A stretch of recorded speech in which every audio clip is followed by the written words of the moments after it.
అందరికీ, ఇక్కడికి ఇచ్చేసినటువంటి సోదరి మనలందరికీ కూడా పేరు పేరున నమస్కారం తెలియజేస్తూ, తప్పకుండా ప్రతిరోజు మరి స్వచ్ఛత మరి ఇటువంటి క్లీన్ అండ్ గ్రీన్ అటువంటి కార్యక్రమాన్ని మనం ఎప్పటికప్పుడు చేపడితే మన వాడలు కానీ మన యొక్క పరిసరాలు కూడా పరిశుభ్రంగా ఉంటాయి.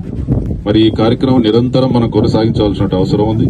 తప్పకుండా ఇది ఒక మంచి కార్యక్రమం, ఎందుకంటే రాబోయే 4 రోజులలో ఈ ప్రాంతంలో మరి బతుకమ్మలు తీసుకొచ్చి మనం నిమజ్జనం చేస్తూ ఉంటాం. చాలా మంది, కొన్ని వేల మంది ఈ ప్రాంతానికి వస్తూ ఉంటారు. కాబట్టి మనము ఈ 2-3 రోజులు పెద్ద ఎత్తున ఈ కార్యక్రమం చేపట్టినట్టయితే మరి ఇక్కడ పూర్తి స్థాయిలో పరిసరాలను కూడా శుభ్రంగా ఉంటాయి. అదేవిధంగా ఇక్కడ వాకర్స్ కూడా చాలా సార్లు మరి ఈ కార్యక్రమం చేపట్టడం అని చెప్పి నేను ఆహ్వానించడం జరిగింది. అనుకోకుండా ఈ సందర్భంలో మంత్రి గారు మనంతా కూడా ఈ కార్యక్రమం చేపట్టడం చాలా సంతోషకరం.